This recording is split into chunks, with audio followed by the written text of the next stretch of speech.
예수님께서 광야에서 40일간 금식하시고, 지난주 이야기죠. 40일간 광야에서 금식하시고 또 성령께 이끌려 마귀에게 시험을 받으셨던 예수님. 첫 번째 시험은 이 돌들로 내가 떡을 한번 만들어 보라. 이것이 첫 번째 시험이었고요. 두 번째 시험은 나에게 절하라. 내가 너에게 이 천하 만국을 너에게 주겠다. 두 번째 시험이었습니다. 세 번째 시험은 성전 꼭대기에 세우시고 뛰어내려 봐라. 뛰어내려서 네가 하나님의 아들인 것을 한번 증명해 봐라. 하나님이 진짜 시편에 나와 있는 대로 하나님이 정말 너를 보호하시는지 시험해 보라. 이 세 가지 시험을 말씀으로 물리치시고 이겨내신 예수님이 광야 금식을 마치시고 이제 예수님의 고향 갈릴리로 돌아오셨습니다. 40일 동안 물도 한 모금 마시지 않았기 때문에 예수님의 몸 상태는 한계에 도달해 있었을 것입니다.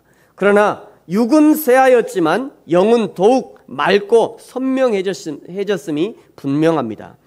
지난 30년간 보통 인간의 삶을 살아야 했던 예수님의 삶을 정리하는 그런 시간이 되셨음이 분명합니다.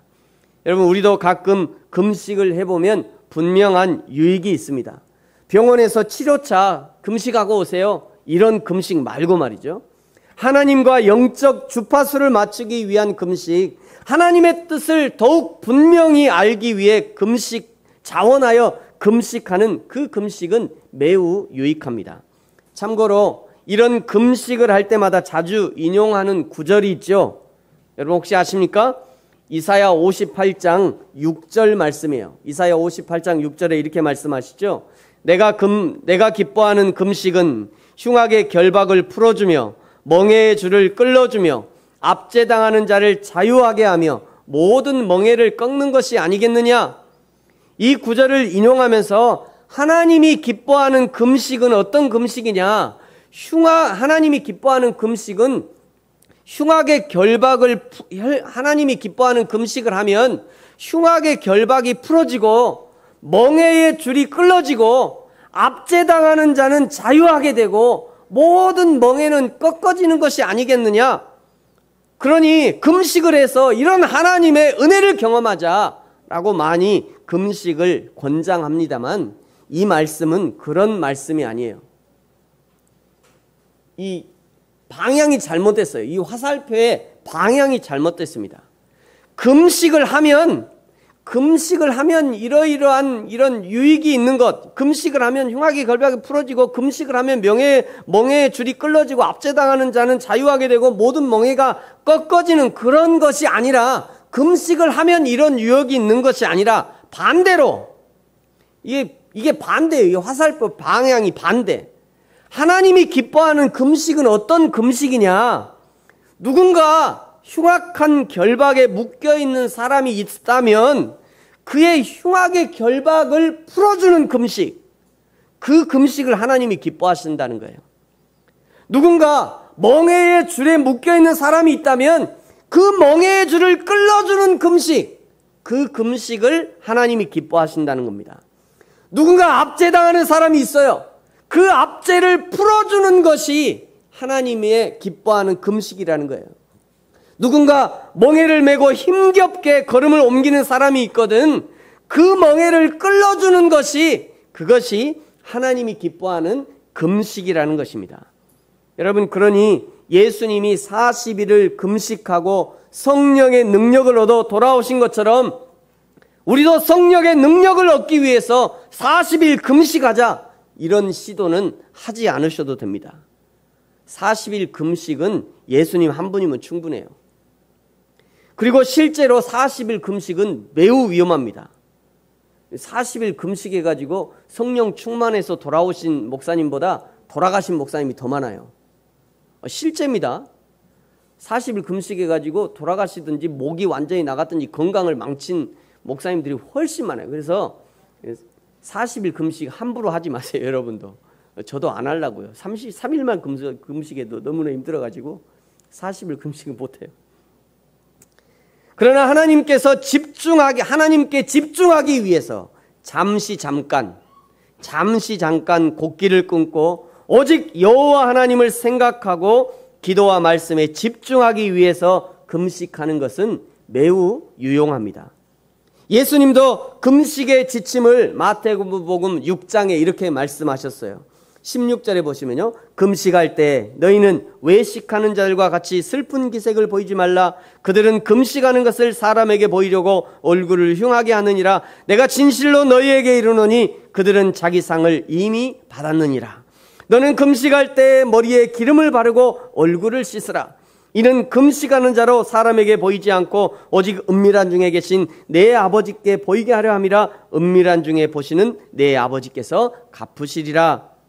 금식을 해야 하는 이유는 하나님께로부터 무엇인가 얻기 위해서가 아니고 사람들에게 보이려 해서도 안 된다. 철저하게 사람들 앞에서 슬픈 기색도 보이지 말고 배고픈 티도 내지 말고 얼굴을 흉하게 하지도 말라. 그런 사람은 이미 그 상을 받았다. 참 금식을 하려면 머리에 기름을 바르고 얼굴을 씻어라.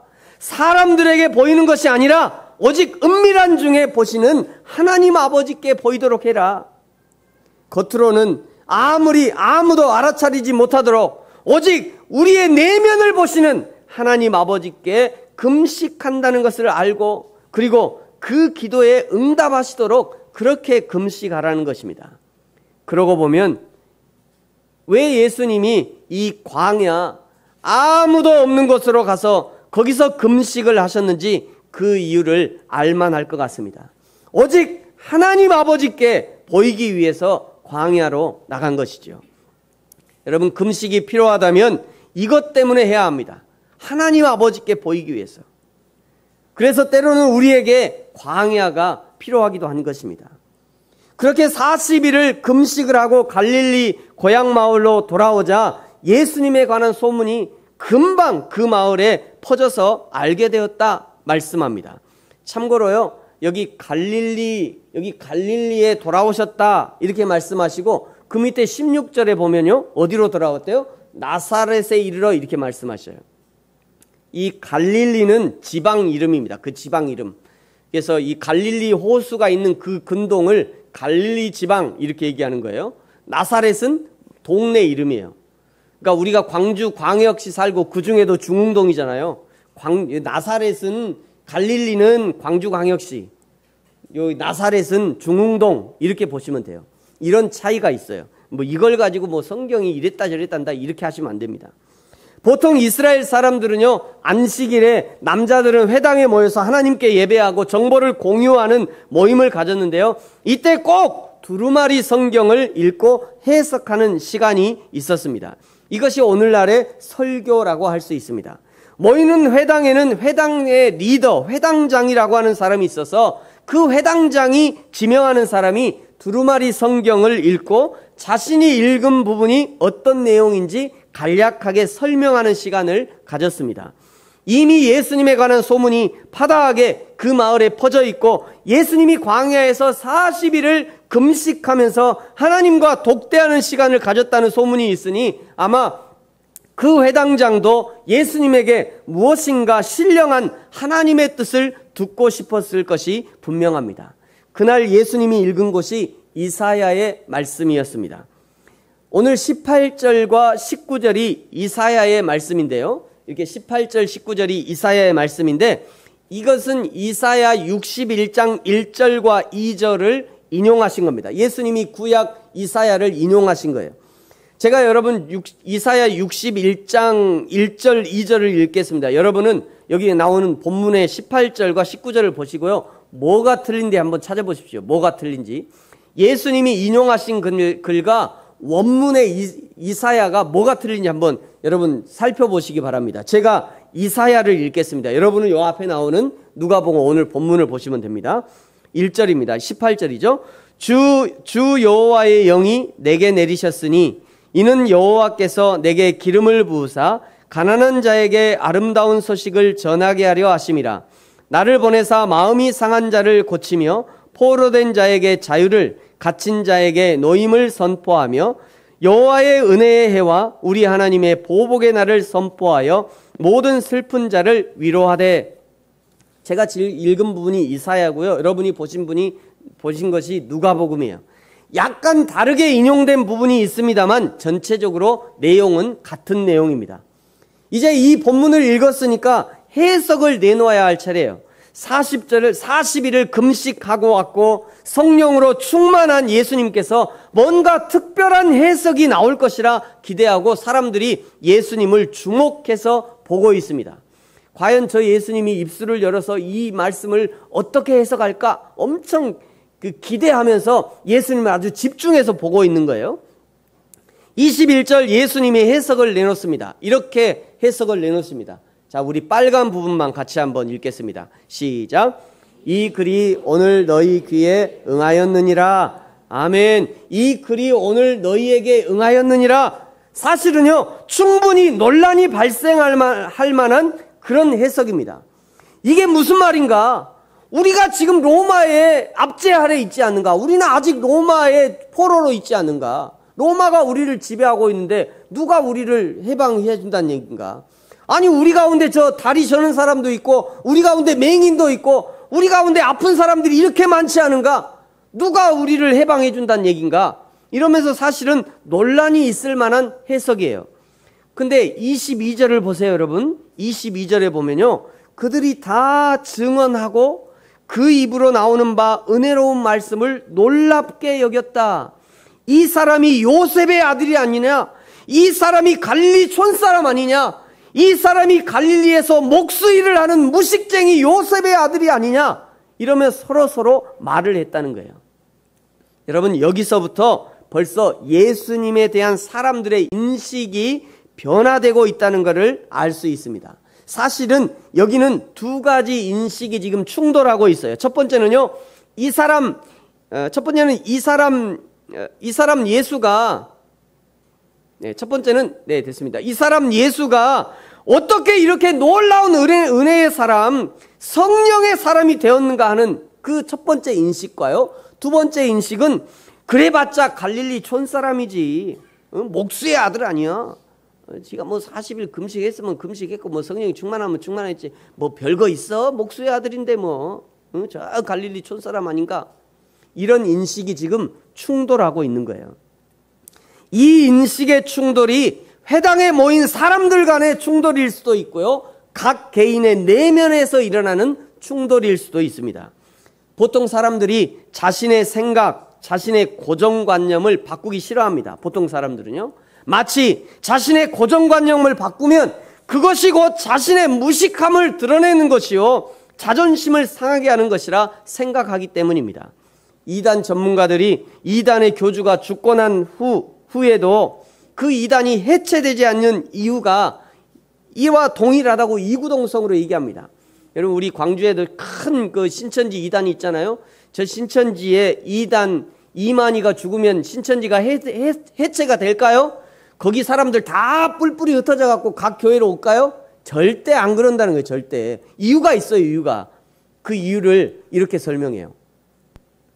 일제강점기 때부터 신격화된 교주가 사망해도 그 단체가 지속되는 이유는 뭘까요? 숨어있는 비밀이 있습니다. 평범한 사람들은 이단 교주가 사망한다면 그가 잘못 선택했던 걸 깨닫고 나오지만, 스스로 자만심, 자긍심 혹은 똑똑하다 생각하는 사람들은 교주가 죽었다는 것을 받아들이는 순간 자신의 선택이 실패했다는 것을 인정해야 됩니다. 지인과 사랑하는 가족들의 반대를 무릅쓰고 이 단체를 선택했는데 실패한 것이지요. 쉽지 않은 순간입니다. 그 순간 이 사람들은 교주의 죽음을 받아들이고 자신의 실패를 인정하기보다는 교주의 죽음을 신격화하고 미화하는 단계로 넘어서게 되지요. 그래서 그 속에 계속 있을 수 있는 명분을 찾게 되는 겁니다. 우리가 흔히 그렇게 생각하죠. 뭔가 이단에 빠지는 사람은 문제가 있을 것이다. 그렇지 않습니다. 평범한, 그리고 남들보다 내가 낫다 생각하는 사람들도 더 잘 빠질 수 있지요. 미국의 이단 종교 전문가는 똑똑한 사람들의 허점을 이렇게 얘기합니다. 그 사람들은 처음에 접근만, 이단과의 접근이 합리적이고 다소 상식적이면 그 다음번에 아무리 비합리적이고 비상식적인 것이 나와도 그것을 스스로 극복해내는 특징을 가지고 있다라고 얘기를 합니다. 그렇다잖아요. 조심해야 돼요, 여러분. 우리가 이단이 그렇다는, 이단만이 아니라 우리 자신도 그렇다는 거예요. 자신의 고정관념, 자신의 생각을 바꾸기를 굉장히 싫어한다는 거예요. 여러분, 우리도 우리의 신앙생활을 하면서 여러 가지 성경적 가치관으로 도전을 받기도 하고, 성령께서 우리 마음의 감동으로 나 자신의 변화를 요구받기도 할 것입니다. 우리가 매주일 십계명을 암송할 때마다 느끼는 것이 있을 거예요. 그럼에도 불구하고 쉽게 삶의 패턴을 바꾸지 못하는 이유가 무엇입니까?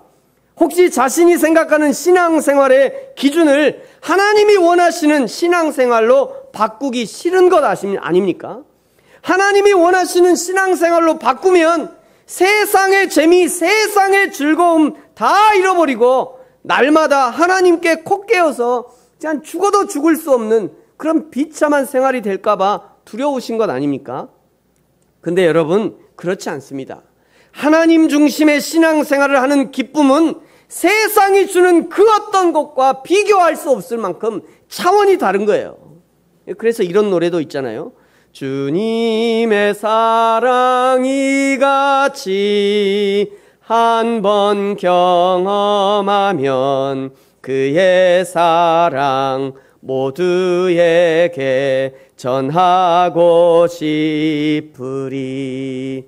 하나님의 사랑을 한 번만 경험하면 세상 그 어떤 것도 이 하나님의 사랑과 비교할 수 없다는 것을 알게 된다는 거예요. 사랑하는 성도 여러분, 이 하나님의 사랑을 꼭 한번 경험해 보시기 바랍니다.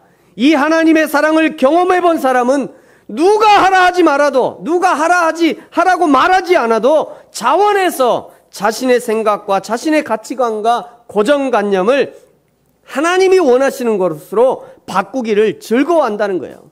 그리고 하나님이 바꿔주실 때마다 감사하고 감격의 삶을 살게 된다는 것이에요. 어제 어떤 분이 오셔가지고요, 그런 얘기 하더라고요. 요즘 은혜로 있는 분이, 은혜 가운데 사는 분이에요. 제가 물었어요.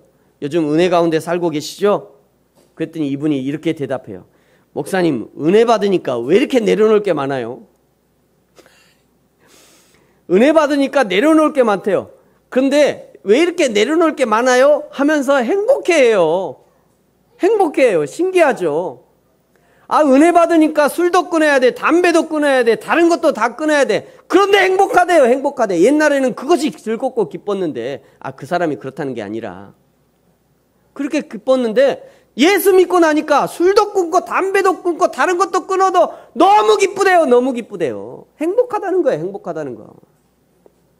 사랑하는 성도 여러분, 저와 여러분이 우리의 생각, 우리의 고정관념, 우리의 습관까지도 하나님께서 고쳐주셔서 하나님의 은혜를 담기에 충분한 넓고 깊은 큰 은혜의 사람들이 되어지기를 축복합니다. 22절에서요, 사람들이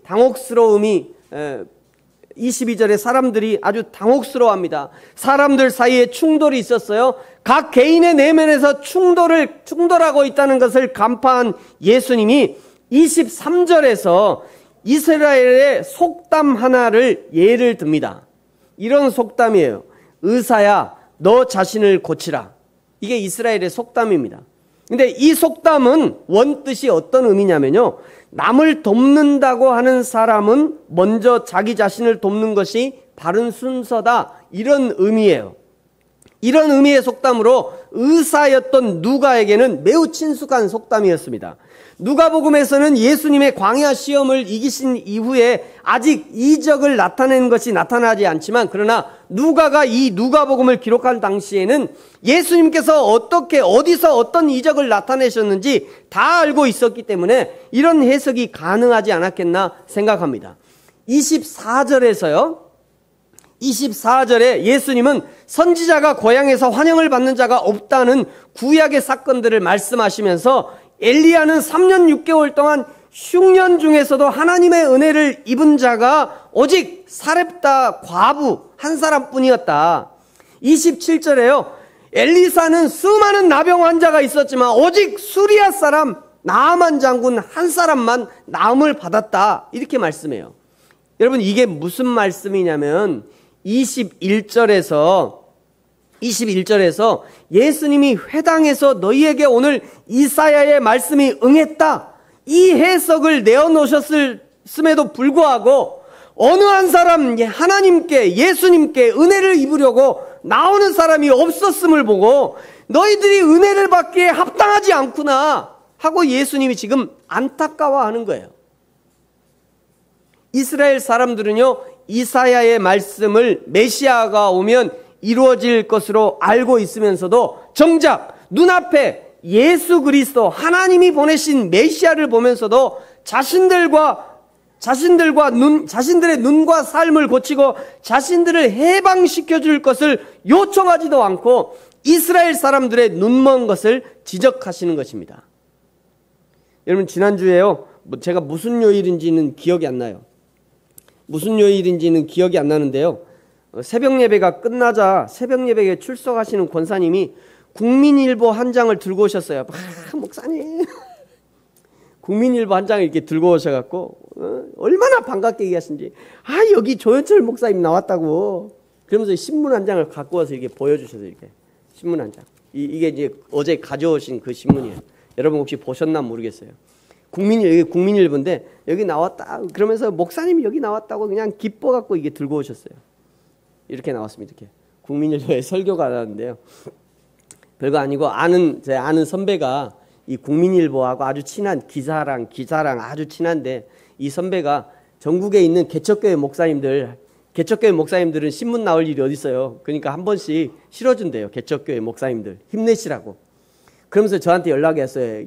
조 목사 빨리 설교 한번 보내봐. 이래 보내줬더니 그날 새벽 예배 핫된 거 보내드렸어요. 그랬더니 바로 이렇게 실어주셨어요.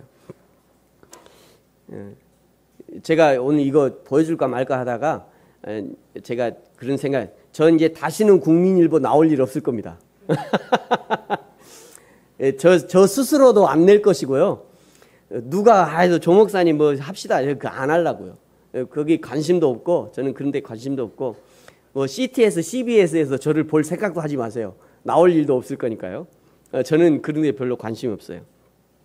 근데 새벽에 나오시는 권사님들, 집사님들이 아주 가끔 말이죠, 조 목사님 오늘 은혜 받았습니다, 목사님 설교 참 좋아요, 이렇게 인사를 할 때 기분이 조금 좋기도 하지만 조금 속상한 부분도 있어요. 사실은 제가 약간 속이 상해요. 여러분 죄송합니다. 여러분 용서하시고 들으십시오. 진짜 조 목사님 설교가 좋고 은혜가 되면 사실은 우리 교회 성도님들이 와서 이 좋은 설교 들어야 되지 않겠어요? 우리 교회 성도님들이 들어서 우리 교회 성도님들이 신앙이 쑥쑥 자라야죠. 새벽부터 말이죠. 그 좋은 설교 듣고 새벽부터 성도님들의 신앙이 쑥쑥 자라고 하나님을 알면 좋잖아요. 근데 저는 그런 아쉬움이 있어요. 다른 교회 권사님들이 오셔갖고 새벽에 목사님 설교 좋아요, 물론 이게 인사로 하는 거겠죠. 그냥 인사로 하는 거겠지만 그 얘기 들을 때 진짜 좋으면 우리 교회 성도님들 와서 들으셔야 되는데, 우리 교회 성도님들 와서 듣고 그냥 은혜를 받으시면 좋은데, 죄송합니다. 제가 설교를 잘한다고 자랑하는 것이 아니라 그 어떤 사람보다 우리 교회 성도님들이 목사님의 설교를 듣고 은혜를 받고 은혜를 경험하는 것이, 그것이 목회자에게 가장 좋은 상급이 아니겠나 이렇게 생각합니다. 오늘 23절에서 예수님이 의사야 너 자신을 고치라, 이 속담을 인용한 것이 바로 이런 마음이었다는 거예요. 바로 이런 마음이었어요. 눈앞에 예수님이 계심어도 예수님을 알아보지 못하고 이스라엘 백성들을, 예수님을 알아보지 못하는 그 이스라엘 백성들을 향해서 제발 그 예수님 알아보고 다른 사람이 아니라 당신 자신부터 먼저 하나님께서 주시는 은혜를 받기를 소망하는 그런 예수님의 마음이 이 속담에 달려 있는 거예요. 매일 새벽마다 주시는 은혜를 받아 먹고요, 수요일마다 차근차근 설명하는 이 성경 말씀을 듣고, 죄송합니다. 수요일은 좀 어려운데 하여튼 어떤 분이 처음 참석하시니 목사님 진짜 너무 좋아요 이러시더라고요. 나는 뭐가 좋은지 모르겠는데 하여튼 그분이 그래요. 그냥 목사님 그냥 쏙쏙 들어와요, 성경 지식들이. 자기 교회는 그렇게 안 하나 보죠. 부러우시죠 여러분? 안 부러워요? 아무도. 부러우시면 수요일 날 오세요. 새벽에 오시고요. 하여튼 그분이 그러시더라고요. 처음 참석했는데 야, 목사님 이렇게 가르치세요? 정말 저는 깜짝 놀랐어요. 이러고 가시더라고요. 28절과 29절은요, 나사렛 예수가 이사야의 예언된 메시아가 자신이라고 주장하는 것을 깨달은 사람들이 아주 크게 화를 내면서 예수님을 낭떠러지로 밀어 떨어뜨리려고 하는 기록을 기록하고 있어요. 사건을 기록하고 있어요. 근데 여러분 22절에서는요, 예수님이 새롭게 해석을 내놓는 그 예수님을 들으면서 놀랍게 여겼거든요. 막 서프라이즈, 야, 이런 해석을 내놓으시다니, 이렇게 놀랬던 사람들이 28절에서는요, 그 예수님을 죽이려 한다는 거예요. 아니 22절에서 깜짝 놀랐어. 그냥 아니 어떻게 이런 해석이 있지 하고 놀랬던 사람이 29절에 예수님을 밀어뜨려서 죽이려고 해요. 여러분, 지금 이 시대도 마찬가지 아닌가 생각합니다. 누구든지 자신과 생각이 다르고 이해타산이 다르면 누구든지 깎아내리고 넘어뜨리려 하고, 반대로 자신에게 이익이 된다면 누구든지 손을 잡으려고 하는 것이 죄인된 인간의 본성인 것이에요. 사랑하는 성도 여러분, 여러분은 지금 누구와 손잡고 계십니까? 하나님과 손잡고 예수님과 손잡고 성도님들과 교회와 손잡고 하나님의 일을 하고 계십니까? 아니면 세상과 손잡고 세상 즐거움에 참여하고 계십니까? 날마다 예수님과 교회와 성도들과 손잡고 하나님을 기쁘시게 하는 저와 여러분이 되기를 축복합니다. 백성들이 예수님을 벼랑으로 밀어 떨어뜨리려고 하는 그 순간에 예수님이 기적을 베푸십니다. 그것이 이제 30절이에요. 자, 우리 앞에 30절 같이 한번 읽겠습니다. 시작. 예수께서, 아멘. 아주 짧게 기록이 되어 있습니다만 예수님이 지나가시는 것을 눈앞에 보면서도요, 아무도 예수님을 잡거나 밀 수 없었다는 거예요. 이것이 예수님이 자기 자신을 위해서 첫 번째 사용하신, 첫 번째이면서도 유일한, 자기 자신을 위해서 기적을 베푸신 첫 번째이고 그리고 유일한 기적입니다. 이 기적은요, 예수님에게는 시간과 공간을 초월하는 능력이 있었음을 보여주는 그런 기적이에요. 이것은 예수님이 하나님이심을 나타내는 이적이었습니다. 예수님은 얼마든지 자신을 위해서 하나님의 능력을 사용할 수 있었지만, 그러나 철저하게 그 능력을 자신을 위해 사용하지 않고 사람들을 위해 사용하셨던 것입니다. 여러분, 지금도 하나님의 본체이신 예수님은 하나님의 능력을 저와 여러분을 위해 얼마든지 도우시려고 준비하고 계셔요. 마태복음 7장에 이렇게 말씀하시죠. 우리 7절만 같이 한번 읽어볼까요? 7절 시작. 찾으라 그리하면 찾아낼 것이요, 문을 두드리라 그리하면 너희에게 열릴 것이니, 반드시 구하면 찾고 반드시 너희가 찾으면 찾을 것이고 너희가 두드리면 반드시 열릴 것이다, 이런 의미예요. 그러면서 11절 빨간 것만, 11절에 빨간 거 제 밑에만 같이 한번, 하물며부터 같이 읽겠습니다. 시작. 하물며 하늘에 계신 너희 아버지께서 구하는 자에게 좋은 것으로 주시지 않겠느냐. 이 얘기는 반드시 주신다는 얘기잖아요. 반드시 주신다는 거예요. 그러므로 무엇이든지 예수님께 도우심을 요청하라는 것입니다. 때로는 사람을 붙이기도 하고, 때로는 물질을 붙이기도 하고, 때로는 직접적으로 예수님께서 도와주시기도 하는 것입니다. 사랑하는 성도 여러분, 오늘 40일 금식에서 돌아오신 예수님께서 예수님의 고향 갈릴리와 나사렛에서 보여주신 이 이야기를 읽으시고 자신의 정체를 드러내신 이 사건들을 보면서 우리는 무엇을 느끼고 알게 되었습니까? 예수님은 자신이 하나님이심을 드러내고 증거하셨습니다. 우리도 예수님이 하나님이심을 확실하게 믿고, 또 예수님이 나의 구주이심을, 예수님이 참 하나님이심을, 내가 예수님의 사람임을 드러내며 증거하는 저와 여러분이 되어야 하는 것입니다. 예수님은 또 의사야 너 자신을 고치라 라는 이 말을 통해서 지금 눈앞에 예수님이 계심에도 불구하고 예수님을 알아보지 못하는 이스라엘 백성들에게 너희들이 먼저 깨달아 알아야 한다고 말씀하시는 것입니다.